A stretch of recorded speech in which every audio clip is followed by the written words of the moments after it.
Friends ये देखिए मैंने ये लगा दिया है केतली और पानी गर्म हो रहा है। मैं नहाने के लिए जाऊंगी और ये ऑटोमेटिक जब तक बंद हो जाएगा तब तक मेरा आटा गूंद जाएगा।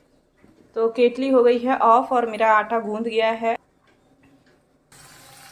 और साथ में सब्जी भी पक गई है ऑलमोस्ट। अभी आज मैं पानी वाली बनाने वाली हूँ तो पानी डलेगा और ये ऑलमोस्ट पक जाएगा। Hey friends, good morning. यहाँ आज मैं स्कूल से लीव लिया हुआ था। मेरी तबीयत बिल्कुल भी ठीक नहीं हो रही है, आपको वॉइस से समझ में आ रहा होगा। मैंने कल भी टैबलेट लेकर के दिन बिताया और आज भी मैं टैबलेट ले रही हूँ। फीवर आ रही है बट फिर भी नाश्ता वगैरह बना करके खाना खा करके हम बैठ जाएंगे पढ़ने के लिए। तो आज के टॉपिक पे मैंने चूज़ किया हुआ है सीडीपी का। सीडीपी ही मैं कंप्लीट कर रही हूँ और इसी के साथ साथ आपका भी रिवीजन होता रहेगा। और यहाँ मेरी गोल गोल चपातीस रेडी हैं। तो अब मैंने ये सोचा है कि मैं यहाँ पे बुक्स को रीड करके आपको बताऊँगी, जिस भी बुक से मैं पढ़ रही हूँ। तो ये आप अगर वीडियोस को देख रहे हैं तो आपका भी रिवीजन हो जाएगा। यहाँ मैंने बहुत सारे घी लगा करके चपाती और भाजी की खाई और रूम क्लीनिंग किया, हाउस होल्डिंग वर्क किए। और इसके बाद भी मेरी तबीयत अभी नहीं ठीक हो रही है तो लंच वगैरह करके मैंने टैबलेट खा के मैं 1 आवर के लिए सो गई थी। और इसके बाद इवनिंग का टाइम हो गया था 5 o'clock, तो मैंने ट्यूशन क्लासेस ली। ट्यूशन क्लासेस लेने के बाद आज मेरा टॉपिक था सीडीपी का, एनसीएफ नेशनल करिकुलम फ्रेमवर्क 2005 और टीचिंग लर्निंग मेथड। तो इसे मैं आपको एक्सप्लेन करने वाली हूँ।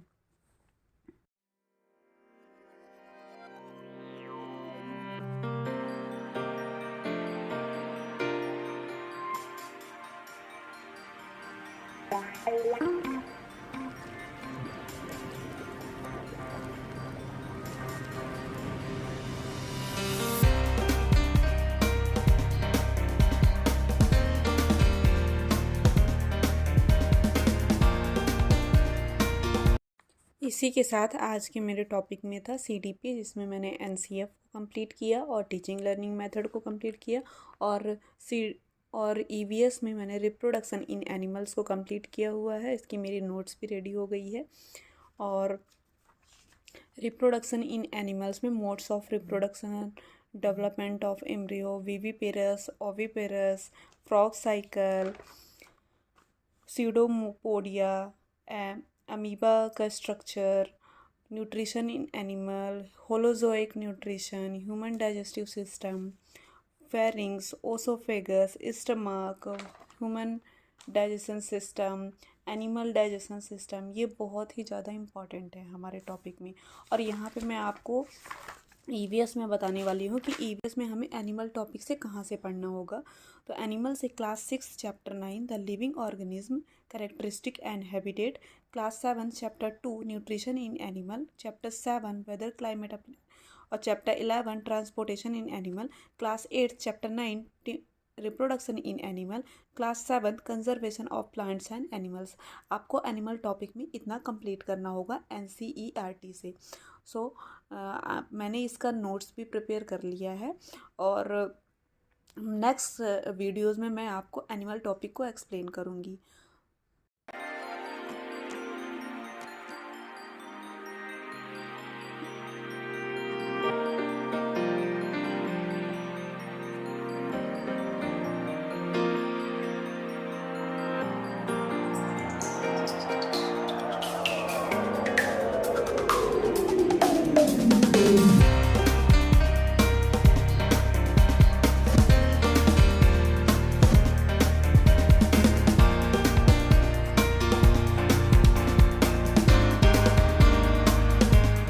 फ्रेंड्स, आज हमने पढ़ा है एनसीएफ 2005 शिक्षक की लर्निंग अधिगम की प्रक्रियाएं, टीचिंग लर्निंग प्रोसेस, और एनईपी 2005।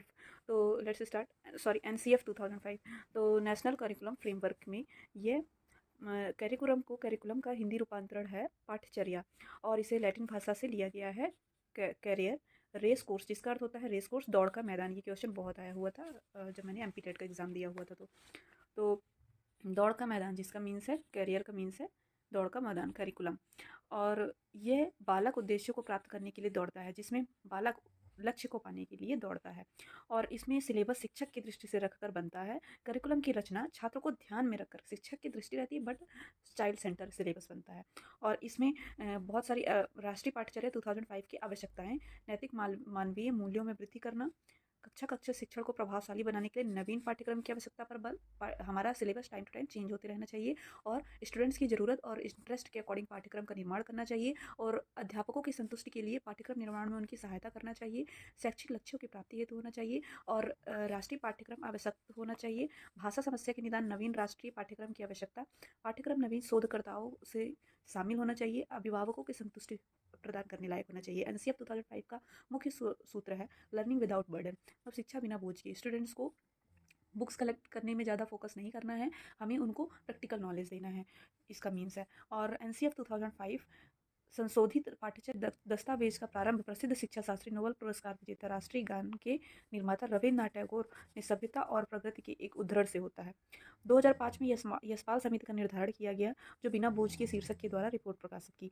एनसीएफ 2005 प्रोफेसर यशपाल की एक समिति का गठन किया गया था, इसमें 35 सदस्य थे। एनसीएफ 2005 के तहत बालक की प्राथमिक स्तर की शिक्षा स्थानीय भाषा, घरेलू भाषा में होनी चाहिए, मतलब मदर टंग में होनी चाहिए। और अनुच्छेद 350 का के तहत स्थानीय भाषा अधिकारियों को बालक की भाषा विकास के लिए सुविधा उपलब्ध कराना अनिवार्य है।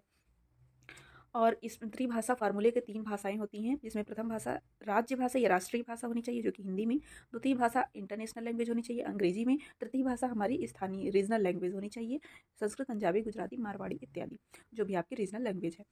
अन्य विषयों में एनसीएफ 2005 के उद्देश्य, राष्ट्रीय पाठ्यचर्या 2005 में शिक्षा संबंधी उद्देश्य क्या थे कि दूसरों की भलाई करना, नवीन परिस्थितियों में सामना करने की क्षमता विकसित करना, बालकों को सामाजिक बदलाव के लिए तत्पर रखना। राष्ट्रीय पाठ्यचर्या 2005 के 5 सिद्धांत थे, जिसमें संपूर्ण ज्ञान बाहरी ज्ञान से जोड़ना और रटन पद्धति से हमेशा मुक्त करना, चहुमुखी विकास, होलिस्टिक डेवलपमेंट पे ध्यान देना।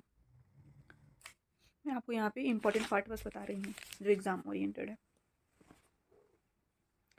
और एनसीएफ पाठ्य पुस्तक पद्धति परंपरागत विधि होती है, एक साधन के रूप में प्रयोग किया जाता है। और चाइल्ड सेंटर विधियां व्याख्यान पद्धति तथा कहानी पद्धति को रखा गया है। शिक्षक की भूमिका इसमें प्रधान होती है, लेकिन इसमें शिक्षक की भूमिका तो होती है, बट बालक इसमें निष्क्रिय होकर मूक होकर के सुनता है, इसलिए इस विधि को नकार दिया गया है। और चाइल्ड, अब जो प्रेजेंट टाइम पे है, चाइल्ड सेंटर विधियां हैं, जिसमें बालक की भूमिका प्रधान होती है। बालक क्रॉस क्वेश्चंस करता है, बहुत सारे वो इंटरेस्ट लेता है, उनके वातावरण के अकॉर्डिंग बनाया गया है। और उसमें शिक्षक एक मार्गदर्शक के रूप में होता है। इस विधियों में बालक सक्रिय होकर सीखता है, मतलब एक्टिव होता है। और इनके अंतर्गत योजना विधि, समस्या समाधान विधि, प्रयोगशाला विधि, विचार विमर्श, पर्यवेक्षित अध्ययन विधि को रखा गया है। प्रमुख शिक्षण विधियां हैं ये सारी, जिसमें डाल्टन विधि, सुकराती प्रश्नोत्तर विधि, मॉन्टेसरी साहचर्य विधि, किंडरगार्टन विधि, ये सब बहुत इंपॉर्टेंट है। शिक्षण व्यूह रचना, शिक्षण विधि शिक्षण व्यूह रचना पाठ्य वस्तु की प्रस्तुतिकरण की ओर ध्यान रखता है। विद्यार्थियों, शिक्षण व्यूह रचना विद्यार्थियों की व्यवहार क्षमता रुचि पर ध्यान रखता है। और शिक्षण विधि की व्यापकता कम है और इसकी ये बहुत अधिक व्यापक है, तो ये इस टाइम पे ज़्यादा पॉपुलर भी है। अब ब्लूम की टैक्सोनॉमी, ब्लूम की टैक्सोनॉमी को 3 भागों में बांटा गया है 1956 के अंतर्गत। जैसे संज्ञानात्मक पक्ष ब्लूम 1956 में दिया जिन्होंने, भावात्मक पक्ष क्राथवाल व मसीहा ने 1964 में दिया, मना चलिए ये क्रियात्मक पक्ष सिम्पसन ने 1969 में दिया। संज्ञानात्मक पक्ष कॉग्निटिव डोमेन मीन्स कि वो क्या सोचते हैं, कैसा नॉलेज रखते हैं, कैसा अंडरस्टैंडिंग है, इसके अकॉर्डिंग संज्ञानात्मक पक्ष आता है। अप्लाई कैसे करते हैं, जो भी हम नई नई परिस्थितियाँ दे रहे हैं, समझा रहे हैं स्टूडेंट्स को, उनमें क्या वो तार्किक चिंतन कर रहे हैं, और इस तरह से एप्लीकेशंस हो गया। विश्लेषण, एनालाइज कैसे करते हैं, वस्तु के विभिन्न अंगों को हम जब सेपरेट करते हैं तो उसको वो कैसे एनालाइज कर रहे हैं, जैसे छात्रों में गणना करना, मानचित्र, चार्ट बनाना, मॉडल बनाना। सिंथेसिस, सकारात्मक दृष्टिकोण से विकसित करना, और लास्ट में उनका एवोल्यूशन करना। सेकंड, भावनात्मक पक्ष, भावनात्मक पक्ष में उन्हें स्वीकार करना, प्राप्ति ग्रहण करना भावात्मक पक्ष का निम्नतर स्तर है। रिस्पॉन्ड कैसे करते हैं, वैल्यूइंग कैसे करते हैं, ऑर्गेनाइजेशन, वस्तुओं को कैसे वो ऑर्गेनाइजेशन करते हैं, मूल्य का लक्षण, कैरेक्टरिस्टिक वैल्यू। और इस तरह से हमारा जो 3 पक्ष है संज्ञानात्मक, ब्लूम टैक्सोनॉमी का जो 3 पक्ष है, संज्ञानात्मक, भावात्मक, मनोक्रियात्मक, इन्हें पृथक नहीं किया जा सकता, इनको अलग अलग नहीं किया जा सकता, ये एक दूसरे पे डिपेंडेंट है। तो संज्ञानात्मक पक्ष भावनात्मक पक्ष से, भावात्मक पक्ष मनोक्रियात्मक पक्ष से, ये तीनों एक दूसरे से कनेक्टेड है। और अब यहाँ से टीचिंग प्रिंसिपल स्टार्ट हो रहा है। टीचिंग प्रिंसिपल के लिए हमें रुचि का सिद्धांत होना चाहिए। स्टूडेंट की रुचि विषय वस्तु पर ध्यान देना चाहिए कि वो ध्यान से कर रहा है कि नहीं। विषय वस्तु में हमें उनको इंटरेस्ट दिखाना चाहिए। विभिन्न साधनों का उपयोग करना चाहिए। बालक स्वयं क्रियाशील होना चाहिए जिससे वो सरल से और तीव्रता से सीख सके। क्रियाशीलता का सिद्धांत छात्र की क्रियाशीलता संपूर्ण शिक्षण में सबसे महत्व रखता है। चयन का सिद्धांत ये छात्रों को विस्तृत चयन करना है, उनकी रुचि के अकॉर्डिंग ही हमें समझाना है। और पूर्व ज्ञान का सिद्धांत, नवीन ज्ञान को देने से पहले हमें पूर्व ज्ञान से जोड़कर ही शिक्षा करवानी चाहिए।